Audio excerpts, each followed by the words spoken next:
আল্লাহর নামে প্রতিশ্রুতি দিচ্ছি, 13 আসনে কোনো প্রার্থী ন্যূনতম পুলিশের পক্ষ থেকে কোনো ফেভার পাবে না, ইনশাল্লাহ এটা পাবে না, আপনারা লিখে রাখতে পারেন।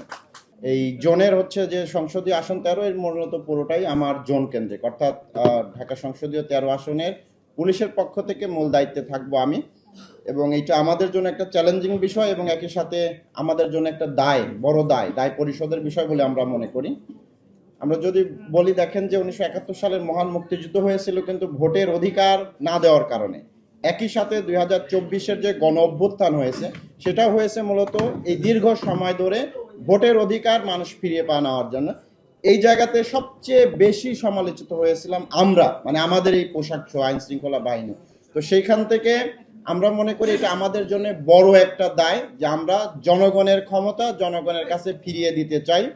এবং আপনারা যারা ব্যক্তিগতভাবে আমাকে চেনেন, আপনারা জানেন যে আমি নির্বাচনের ক্ষেত্রে ন্যূনতম কোনো কাউকে ছাড় দিয়ে চলি না। এবং ইনশাআল্লাহ ঢাকা 13 আসনে আপনাদের সামনে এইখানে দাঁড়ায় প্রতিশ্রুতি দিতে পারি, আল্লাহর নামে প্রতিশ্রুতি দিচ্ছি, 13 আসনে কোনো প্রার্থী ন্যূনতম পুলিশের পক্ষ থেকে কোনো ফেভার পাবে না, ইনশাআল্লাহ এটা পাবে না, আপনারা লিখে রাখতে পারেন। কয়েকটা অভিযোগ উঠে এসেছে, অভিযোগ না, আমি মনে করবো এটা আবেদন, যেহেতু এখনো নির্বাচনের প্রচারণা শুরু হয় নাই। একটা হলো যে প্রার্থীদের নিরাপত্তা নিশ্চিত করা। ইতিমধ্যে আপনারা জানেন আমি যেহেতু এই সংসদীয় আসনের মূল দায়িত্বে থাকবো, পুলিশের পক্ষ থেকে একটা গ্রুপ করেছি, সকল প্রার্থীদের সেখানে আমি অ্যাড করেছি। নির্বাচন সংশ্লিষ্ট সকল পুলিশ কর্মকর্তা, আমাদের সশস্ত্র বাহিনীর কর্মকর্তা সহ অন্যান্য যারা সংশ্লিষ্ট রিটার্নিং অফিসার থাকেন তাদেরও আমরা অ্যাড করব। একসাথে এখানে আমরা অর্থাৎ অনলাইন ভিত্তিক আপনাদের সার্বক্ষণিক যোগাযোগ থাকবে আমাদের সাথে। পাশাপাশি প্রত্যেক প্রার্থীকে আমার বিনীত অনুরোধ থাকবে যে যে কোনো সময় 24 ঘন্টা দিন রাত যে কোনো সময় আপনার যে কোনো কারণে হোক অকারণে হোক আপনার প্রয়োজন হোক আমাদের ফোন দিবেন, আমাদের ফোন খোলা থাকবে এবং আপনারা যখন যেখানে যে প্রয়োজনে ডাকবেন, নিরাপত্তার প্রয়োজনে, সেখানে আমরা উপস্থিত হব ইনশাল্লাহ। এটা আমাদের পক্ষ থেকে আপনাদের নিশ্চয়তা থাকলো। পাশাপাশি একটা জিনিস আপনাদের প্রতি অনুরোধ থাকবে, আমরা দেখলাম যে এত বেশি আচরণবিধি মানে আষ্টে পিষ্টে বেঁধে ফেলা হয়েছে, অর্থাৎ হাত পা বেঁধে পানিতে ফেলে দেওয়ার মতো, এবার সাঁতরায় পার হওয়ার মতো। তো যেহেতু এটা রাষ্ট্রীয় আইন, এটা আমরা কেউই চেঞ্জ করতে পারবো না, কিন্তু এর মধ্যে থেকেই আমরা আশা করবো আপনারা সর্বোচ্চ প্রচারণা করবেন, কারণ একসাথে আমাদের দুইটা দায়। একটা দায় হলো জনগণের হাতে ভোটের অধিকার পৌঁছে দিতে হবে, মানে হচ্ছে ইতিহাসের সর্বোচ্চ সংখ্যক জনগণকে ভোটার অধিকার অর্থাৎ ভোট সেন্টারে আমাদের সবাইকে নিয়ে আসতে হবে, সেরকম একটা পরিবেশ আমাদের তৈরি করে রাখতে হবে। এইটা শুধু আমরা আইন শৃঙ্খলা বাহিনী, রিটার্নিং অফিসার, বিজ্ঞ ম্যাজিস্ট্রেটের না, সকল প্রার্থীদেরও কিন্তু এটা দায়। আমাদের সাংবাদিক ভাইদেরও এখানে কিন্তু দায় আছে যে আমরা সবাই মিলে যদি একত্রে কাজ করি এবং একজন আরেকজনের প্রতি কাদা ছড়াছড়ি না করি। কারণ আপনারা একটা জিনিস খেয়াল করেন যে এই যে জুলাই গণ অভ্যুত্থানের আপনারা যারা অংশ নিচ্ছেন সবাই কিন্তু এটার অংশ ছিলেন। তো সুতরাং জনগণকে ভোটের অধিকার ফিরিয়ে দিবেন, এইটা ছিল আপনাদের মূল ম্যান্ডেট। এটা আপনাদের বাস্তবায়ন করতে হবে, পাশে থেকে সহযোগিতা করব আমরা। এইটা করতে গিয়ে যদি কোনো প্রার্থী বা প্রার্থীর পক্ষে কেউ আইন শৃঙ্খলা লঙ্ঘন করেন অথবা বিশৃঙ্খলার সৃষ্টি করার চেষ্টা করেন, ঢাকা 13 আসনে ইনশাল্লাহ আমরা কোনো ধরনের ছাড় দিব না। অতীতেও আমি ব্যক্তিগতভাবে দেই নাই, আমার পুলিশ সকল সদস্যদের সাথে আমরা বারবার মিটিং করেছি, কেউই দেখবেন যে আপনাদের কারো প্রতি কোনো ধরনের আলাদা পীড়িত দেখাবে না, এটা আপনি নিশ্চিত থাকেন।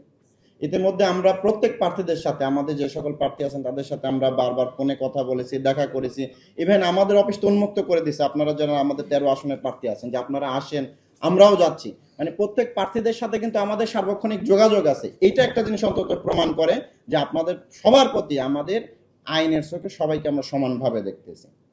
এখন যে বিষয়টা হলো, আপনাদের কাছে আমাদের অনুরোধ থাকবে, আমাদের আপনারা এটা জানেন যে বাংলাদেশের সবচেয়ে বেশি সাংবাদিক বাস করে ঢাকা 13 আসনে।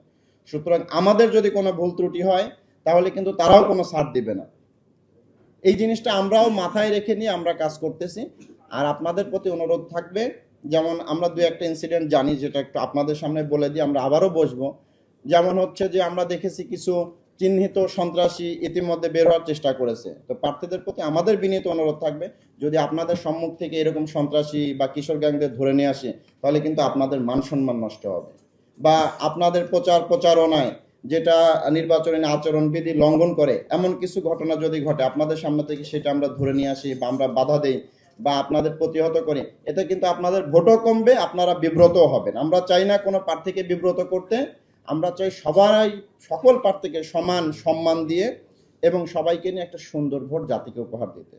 পরিশেষে আমি একটা জিনিসই বলবো যে দেখেন, আজকে এখানে হয়তো আমরা সবাই চেয়ারে বসে আছি, মনে হচ্ছে আমরা সবার চেয়ে সম্মানে বড়, কিন্তু এই জাস্ট 1 মাস পরেই আপনারা যখন জনগণের বৈধ ভোটে একদম স্বতঃস্ফূর্ত অংশগ্রহণের মাধ্যমে মাননীয় সংসদ সদস্য নির্বাচিত হবেন, তখন আমরা কিন্তু আপনাদের সালাম দিব, স্যালুট দিব। তো সেই দিন স্যালুটটা যাতে আমার মন থেকে যায়, আপনার প্রতি যেন ঘৃণা না করে আপনাকে স্যালুট দিতে হয়, সালাম দিতে হয়। অন্তত একটা জিনিস যাতে আমার যখন স্যালুট দিবে আপনাকে, যে এই ব্যক্তিটা জনগণের স্বতঃস্ফূর্ত ভোটে সম্পূর্ণ প্রভাবমুক্ত নিরপেক্ষ একটা নির্বাচনের মাধ্যমে সে নির্বাচিত হয়েছে, এই 4 থেকে 5 লাখ ভোটের প্রতিনিধি হিসেবে তাকে আমি মন থেকে স্যালুট জানাচ্ছি। এই অনুরোধটা আপনাদের প্রতি থাকবে। ইনশাল্লাহ আগামী 22-25 দিন আপনাদের সাথে বারবার কথা হবে, দেখা হবে, যাতে কখনো মানে খারাপভাবে দেখা না হয়, এই অনুরোধটা থাকবে। সবাই ভালো থাকবেন। ইনশাল্লাহ আমরা ঢাকা 13 আসনের সবাইকে একটা সুন্দর, সুষ্ঠু, নিরাপদ নির্বাচন এবং স্বতঃস্ফূর্ত অংশগ্রহণমূলক নির্বাচন উপহার দিতে যাচ্ছি। সবার সহযোগিতা কামনা করতেছি। ধন্যবাদ। আসসালামু আলাইকুম।